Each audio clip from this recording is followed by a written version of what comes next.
اما من میخوام یک موضوع خیلی مهم در مورد تراکم علم شیمی و فیزیک بهتون بگم. ببینید دوستان، ما یک تفکر داریم و یک تجمع جسم داریم.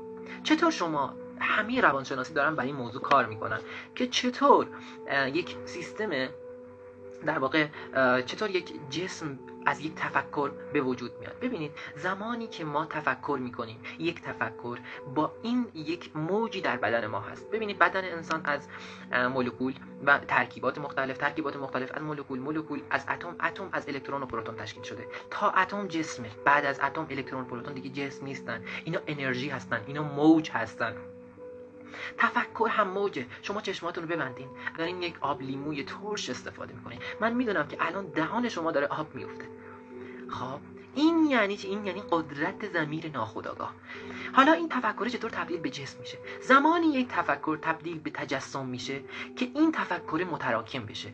توی کتاب‌های روانشناسی مختلف، بیاندیشید و ثروتمند شوید ناپل اون هیل، کتاب اثر مرکب دارن هاردی و غیره و غیره، به این نکته اشاره کرده که شما وقتی یک تفکر رو دارین باید با یک ذهنیت و یک اشتیاق فوق‌العاده برین سمتش. نه اینکه بگین من اینو میخوام، نه بگین من اینو میخوام. دیدین افرادی که نفرین میکنن، به خصوص پیرزنا، میگن بری مثلا بلایی سرت بیاد، با این دستهای گره کرده میزنن به سینه. این یعنی اعتقاد راسخ به اون نفرینی که دارن.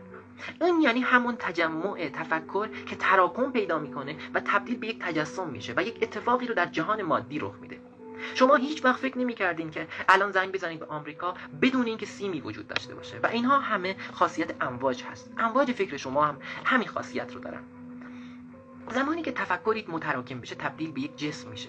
نکته‌ای که خیلی مهمه، جسم از اتم تشکیل شده و اگر اتم باشه یک واقعیت کامل رخ میده و اگر مولکول باشه که ترکیب ناخالصی باشه یک نیمه واقعیت رخ میده. فرق ما، شما و اونی که خیلی داره موفق میشه اینه که اونها تفکرات خودشون رو متراکم میکنن و تبدیل به جسمی میکنن که میتونن خلقش کنن.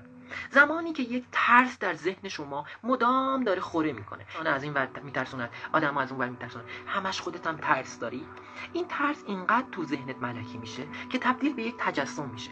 داستان توی پزشکی که وقت سیدنی بره به شهر خودش، چون پول نداره، وقتی وارد واگن قطار میشه میخواد تو ازدحام جمعیت بره، میبینه که توی واگن گوشت‌های یخ زده است و میخواد به علم پزشکی این علم رو بده که سرمازدگی و یخزدگی چه مراحلی داره. دقیقاً علائم رو مینویسه و میاد شروع میکنه. وقتی که بعد از 2 ساعت 45 دقیقه میرسن، خلاصه میبینن که دقیقاً یخ زده و یک نامه کنارشه. وقتی میبرن قاضی و پزشک خانمی تایید میکنن. ولی جالب اونجا بود که اون روز این واگن خاموش بود و 15 درجه سانتیگراد بود.